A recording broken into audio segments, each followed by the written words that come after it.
also that physical, right? A lot of our mental illness or mental issues stem from sometimes, you know, they kind of go hand in hand, right? That physical activity that I'm always talking about, 20 to 30 minutes a day, really does help to keep that stress down, right? Really does help to keep that, you know, that serotonin up, the good hormones. Hey, Gus Jackson, thank you. So yeah, you know, one of the things I wanted to really focus on today though is how certain organs start to break down and malfunction because of our lifestyle. You know, sometimes it's genetic, right? We can't help that certain things run in our family. But I think as a community too though, especially in the black community, we'll hear that hypertension just runs in the family or diabetes. But there are certain things, you guys, we can do to make sure we're staying on top of that stuff. You know, I have a lot of friends, we stay in touch with each other and we keep each other accountable to, you know, staying in touch with your A1C. Know what A1C is. If you deal with diabetes and stuff, you know what A1C means, right? It's a 3-month look back at all the stuff you put in your body and it tells you where your glucose levels are, you know? And based on that level, you may need help controlling your insulin, right? But certain organs are affected as a result of that if we don't take care of it, right? Your pancreas, your liver, your kidneys, those things are all associated, you know, with diabetes. Another one, so I sold in each one of these categories, y'all, believe it or not. In 15 years in pharmaceuticals, I sold in a lot of different areas, and one of them was diabetes. So I learned each organ, you know, and how each organ is affected and why insulin resistance starts in the first place, right? Hypertension, that was another one. I sold a medication for blood pressure, high blood pressure, right? So that's another thing that if you're not paying attention what you're eating and what you're drinking and your activity level, your blood pressure will be affected, right? We always talk about sodium. I know in our household, it was like, stop putting all that salt on your food. But it was the thing, you know, cooking with our seasonings that we like, right? But that affects your blood pressure though, right? So if you're not working out and trying to balance that thing, that's why we see so many of the health problems that we'll see, you know, in certain people. It's like you gotta have some type of balance. When it comes to, I'm not sure if you guys have heard of gout.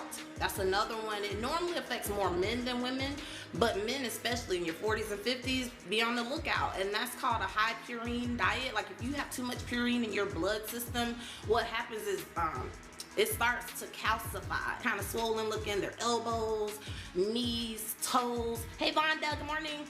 Those mean that that person has too much purine and they need to get that out of their bloodstream, and they're sore. You know, if a person eats a certain shellfish or steak or red wine. Yep, see, 12-7 is so common too in the black community, and people don't even realize there are ways to avoid it. Even in my family, when I was married, I think it was my father-in-law, he had some issues. They didn't even realize he needed to get to the root of it. I'm like, y'all, he's got too much purine in his blood. So you're taking this one generic drug that's only like a Band-Aid. Good morning, thank you, I'm good. You know, so it's like a Band-Aid, but you gotta get to the root of it, right? So once you fix the actual issue, that high purine in the blood, then you're dealing, you know, now you're starting to heal. Because once you start taking these medications and you don't change your lifestyle, you're just putting a Band-Aid on it. So that was gout, hypertension, diabetes. I sold in the GI market. GI, you know, it stands for, it's GI, but it's gastroenterology, which is GAS, and it's with an E. But gastroenterology, guys, is the doctor who looks at everything from the rooter to the tutor. You know, your mouth to the butt, gut to the butt. So basically in the mouth, you know, your esophagus, all that. So I sold a medication for reflux disease. Even that's associated with our lifestyle, right? So if you're drinking a certain, red wine is a bad one for that one too. It causes an erosion in the esophagus. Certain foods will cause your acid pumps to become active. If they're not shut down, that's why you feel that reflux at night, right? So you've got active pumps that need to be shut down because you're eating certain things that are causing that, right? So it's all related, all related. But what do? We go to the store, we get something over the counter, boom, we fix it. But it's not really fixed, right? Because the next day or the next couple of days, you go back to that same behavior, right? So medication is literally, and you know, I don't shoot it down because I take medications myself for certain things, but it's like at the end of the day, we can control a lot more than we think. And if you choose to get more involved, you'll see that you know what, I don't really need to take this every day. You know, I can actually get involved with my healthcare journey and become more active, become more involved and engaged with my doctor or my nurses, and actually make some changes. I'm not on here to promote that one way or the other, but I will say that there are benefits when you start reversing some of that stuff.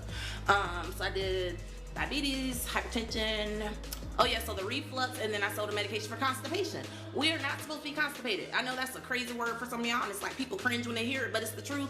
We are a machine. Our bodies are like a machine. So when you eat, right, it should just be flowing. So if you're not drinking enough water, if you're not getting enough fiber, if you're not doing the right activities, you're gonna get all blocked up. And guess what people do though? Medication, medication, but guess what? There are ways to fix it before the medication. Sometimes there are issues. Like for me personally, I've dealt with irritable bowel syndrome. And that was after COVID, you guys. Perfect example. 3 months in, I'm sitting on my couch. I'm not out in the field like I was every day, in and out of my car, going to the gym, active. 3 months in, y'all, I'm all jacked up. Like, what's going on with me? I had to go to the GI that year. Actually, I got to put on medication that year too. So there are medications that help with that kind of stuff. So we've gone through that. And then there's one other, I think there was, oh yeah, the brain. The main one, I saved that one for last.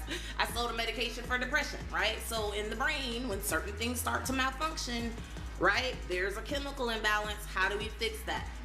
Again, there are ways to prevent it first and foremost, but then there are ways to fix it without the medication. So that's what I wanted to make sure I just do, like a high level overview of those and like each organ, you guys. So if you're dealing with, like with me, insomnia, right? That's in the mind, that's in the, you know, what is it, Dana? So for years, I've been trying to figure that out. That's a whole, I always say, I want my brain studied, y'all.